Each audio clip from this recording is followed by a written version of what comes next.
Magandang araw! Today is a beautiful day. Sa mga sandaling ito, maglalakbay tayo sa kakaibang mundo ng pagsusuri sa isang natural at mabisang paraan ng pangangalaga sa kalusugan ng ating mga alagang baboy. Isa itong solusyon na hindi lang eco-friendly, kundi makakatulong din sa ating mga alaga.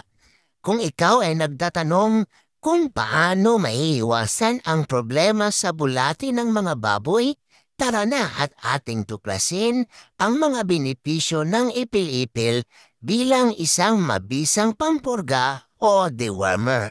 Samahan mo akong mag-explore sa ating bagong episode.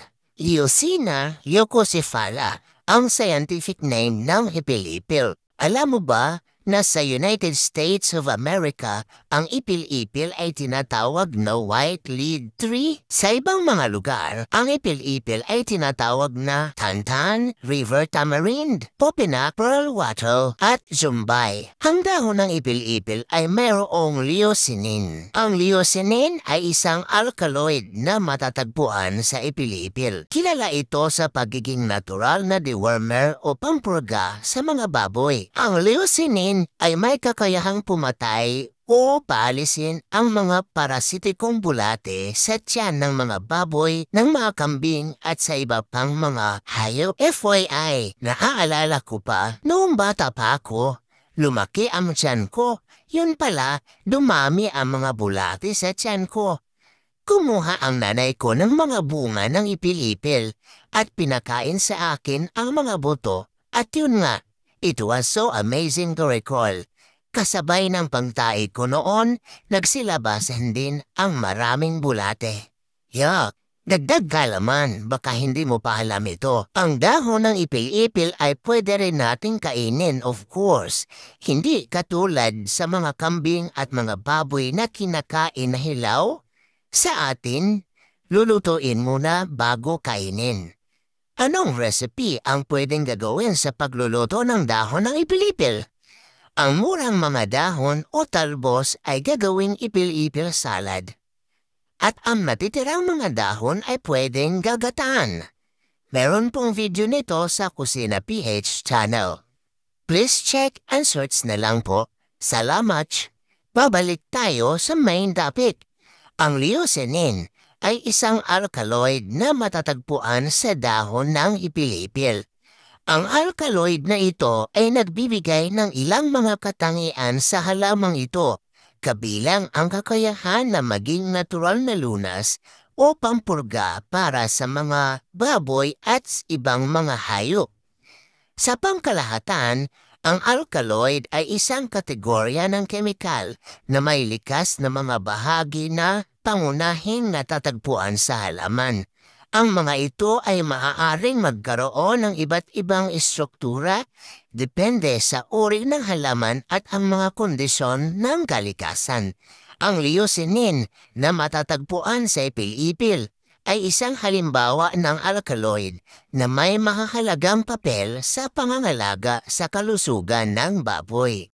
Nire-rekomenda ba ang labis ng pagpapakain ng dahon ng ipil-ipil sa mga alagang baboy? Siyempre ang sagot, hindi.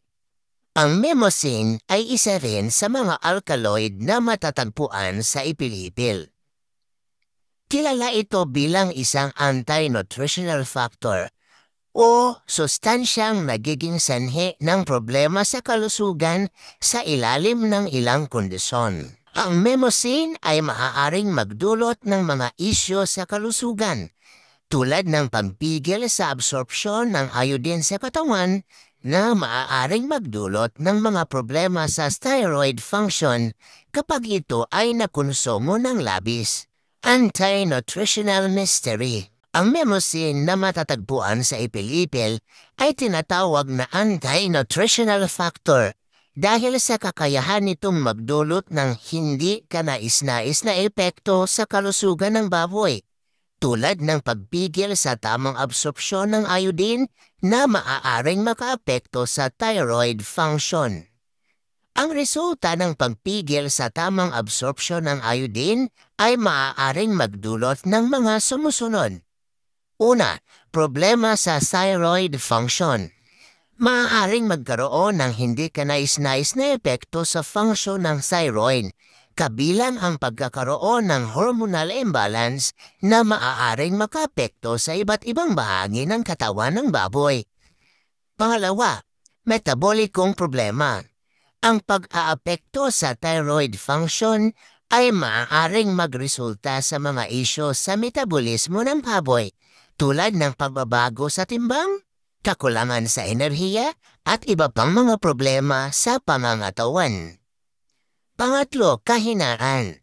Ang maaaring maging epekto ng hindi tamang thyroid function ay ang posibilidad ng kahinaan, pagkakaroon ng kahinaan sa pangangatawan at iba pang mga problema sa kahusayan ng baboy. Dahil dito, mahalaga na maging maingat sa paggamit ng ipil-ipil sa dieta ng baboy. At ito ay dapat na isinasagawa ng may wastong pag-aaral at pag-aalaga mula sa mga profesional sa agrikultura at veterinaryo. Para sa isang detalyado na kaalaman tungkol sa Memosine, pag-search na lang po sa Kusina PH channel gamit ang keywords na ito. Sa ating paglalakbay at pag-aaral ngayon, napag-usapan natin ang mga kamanghamanghang benepisyo ng dahon ng ipil-ipil bilang isang mabisang pampurga para sa ating mga alagang baboy. Napatunayan natin na hindi lang ito isang magandang alternatibo sa kimikal na pampurga, kundi nagbibigay din ito ng mahahalagang sustansyang kinakailangan ng ating mga alaga para sa kalusugan at mabilis na paglaki. Subalit, mahalaga pa rin tandaan na ang paggamit ng ipil-ipil ay nangangailangan ng wastong kaalaman at regulasyon. Kung mayroon kayong karagdagang mga tanong o nais magbigay ng inyong opinyon, huwag mag-atubiling mag-iwan ng komento sa ibaba. Salamat sa pag-join sa atin ngayon. At huwag kalimutang mag-subscribe para sa iba pang kaalaman at updates sa ating mundo ng pagsasaka at pangangalaga ng hayop. Hanggang sa muli, ang Kusina PH nagpapasalamat sa inyong pagiging kasama dito sa ating paglalakbay sa agrikultura. Pahayag ng pag-iingat. Ang impormasyon na ibinabahagi ukol sa paggamit ng dahon ng ipil-ipil bilang pampurga para sa mga alagang baboy ay may layuning magbigay ng pangunahing kaalaman lamang. Hindi ito dapat ituring bilang kapalit ng profesional na payo mula sa isang lisensyadong veterinaryo o eksperto sa agrikultura. Ang paggamit ng ipil-ipil at iba pang mga likas na sangkap ay dapat na isinasagawa ng maingat at ayon sa mga rekomendasyon ng mga profesional sa larangan ng pangangalaga ng hayop. Bago simulan ng anumang programa ng pampurga o pagbabago sa dieta ng mga hayop, mahalaga ang konsultahin ang isang profesional upang masiguro ang kaligtasan at kahusayan ng hakbang na gagawin. Ang gumagamit ng impormasyon na ito ay nagpapakita ng pangsang-ayon na siya ay nagbibigay pansin sa kanilang pananagutan sa pangangalaga sa kalusugan ng kanilang mga hayop. Maraming salamat sa inyong pangunawa at responsableng pangangalaga sa inyong mga hayop. God bless.